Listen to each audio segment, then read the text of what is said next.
오늘 하세나 본문은 마태복음 26장 36절에서 50절까지의 말씀입니다. 그때 예수께서 제자들과 함께 겟세마네라고 하는 곳에 가서 그들에게 말씀하셨다. 내가 저기 가서 기도하는 동안에 너희는 여기에 앉아 있어라. 그리고 베드로와 세베대의 두 아들을 데리고 가서 근심하며 괴로워하기 시작하셨다. 그때 예수께서 그들에게 말씀하셨다. 내 마음이 괴로워 죽을 지경이다. 너희는 여기에 머무르며 나와 함께 깨어 있어라. 예수께서는 조금 더 나아가서 얼굴을 땅에 대고 엎드려서 기도하셨다. 나의 아버지, 하실 수만 있으시면 이 잔을 내게서 지나가게 해주십시오. 그러나 내 뜻대로 하지 마시고 아버지의 뜻대로 해주십시오. 그리고 제자들에게 와서 보시니 그들은 자고 있었다. 그래서 베드로에게 말씀하셨다. 이렇게 너희는 1시간도 나와 함께 깨어 있을 수 없느냐? 시험에 빠지지 않도록 깨어서 기도하여라. 마음은 원하지만 육신이 약하구나. 예수께서 다시 두 번째로 가서 기도하셨다.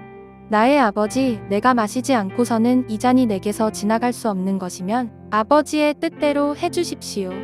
예수께서 다시 와서 보시니 그들은 자고 있었다. 그들은 너무 졸려서 눈을 뜰 수 없었던 것이다. 예수께서는 그들을 그대로 두고 다시 가서 또다시 같은 말씀으로 세 번째로 기도하셨다. 그리고 제자들에게 와서 그들에게 말씀하셨다. 이제 남은 시간은 자고 쉬어라. 보아라, 때가 이르렀다. 인자가 죄인들의 손에 넘어간다.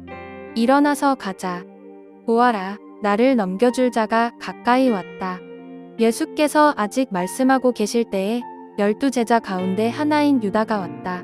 대제사장들과 백성의 장로들이 보낸 무리가 칼과 몽둥이를 들고 그와 함께 하였다. 그런데 예수를 넘겨줄 자가 그들에게 암호를 정하여 주기를 내가 입을 맞추는 사람이 바로 그 사람이니 그를 잡으시오 하고 말해 놓았다. 유다가 곧바로 예수께 다가가서 안녕하십니까? 선생님 하고 말하고 그에게 입을 맞추었다. 예수께서 그에게 친구야, 무엇하러 여기에 왔느냐? 하고 말씀하시니 그들이 다가와서 예수께 손을 대어 붙잡았다. 예수님께서는 제자들과 함께 겟세마네로 가셨습니다. 이곳은 예수님과 제자들이 자주 갔던 곳이기 때문에 가룟 유다도 잘 알고 있었습니다.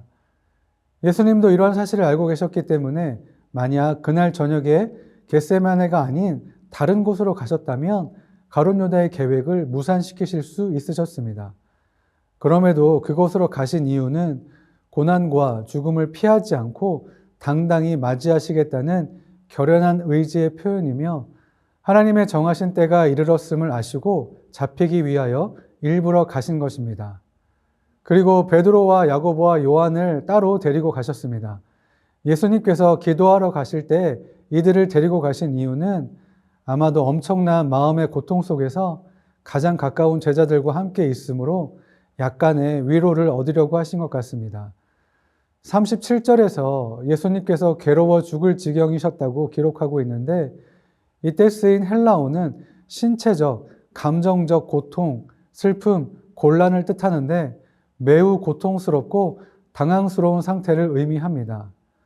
그래서 제자들에게 깨어 있으라고 말씀하신 것은 예수님께서 죽음을 앞두고 엄청난 심적인 고통을 겪고 계시기 때문에 제자들에게 기도를 부탁하시는 것으로 이해할 수 있습니다. 예수님은 제자들로부터 조금 떨어지신 곳에서 얼굴을 땅에 대고 엎드려 기도하셨습니다. 얼굴을 땅에 대시고 엎드려 기도하시는 것은 간절히 기도하시는 모습입니다.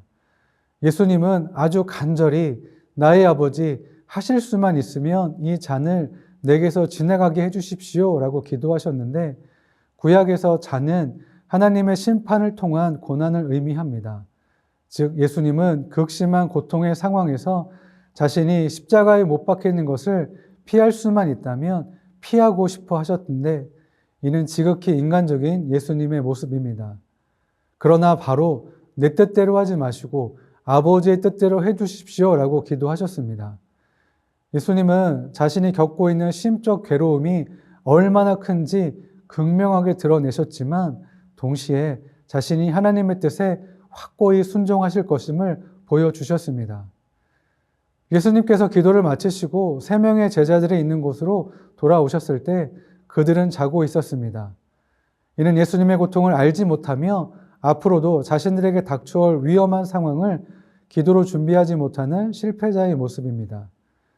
베드로는 방금 전에 자신은 결코 예수님을 버리지 않을 것이며 예수님과 함께 죽을지언정 예수님을 부인하지 않을 것이라고 장담했습니다. 그러나 베드로와 야고보와 요한은 주님의 고난에 동참하지 못하고 자고 있었습니다. 예수님께서 다시 2번째로 기도하실 때는 나의 아버지, 내가 마시지 않고는 이 잔이 내게서 지나갈 수 없는 것이면 아버지의 뜻대로 해주십시오라고 하셨습니다. 여기서 첫 번째 기도하실 때보다 자신의 바람을 조금 내려놓으시고 보다 적극적으로 아버지의 뜻이 이루어지길 바라고 계심을 알 수 있습니다. 그러나 제자들은 역시나 잠에 빠져 있어서 예수님의 고난에 동참하지 못하고 있습니다. 예수님은 자고 있는 제자들을 그대로 두시고 같은 말씀으로 3번째 기도하셨습니다. 3번 기도하셨다는 것은 충분히 기도하셨다는 뜻입니다. 예수님은 어려운 상황을 앞두고 이처럼 충분히 기도하셨는데 이런 모습은 후에 베드로가 예수님을 3번 부인한 것과 대조를 이루기도 합니다. 그리고 이렇게 충분한 기도를 마치신 후 이제 죄인들의 손에 넘겨져 고난받고 죽음을 맞이할 때가 되었다는 말씀입니다. 예수님께서 이 말씀을 다 마치시기도 전에 가룟 유다가 칼과 몽둥이를 든 대제사장들과 장로들이 보낸 무리들과 함께 그곳에 도착했습니다. 그리고 미리 서로 암호를 정한 대로 예수님께 안녕하십니까 선생님이라고 말하며 입을 맞추었습니다. 그러자 칼과 몽둥이를 든 자들이 예수님을 붙잡았습니다.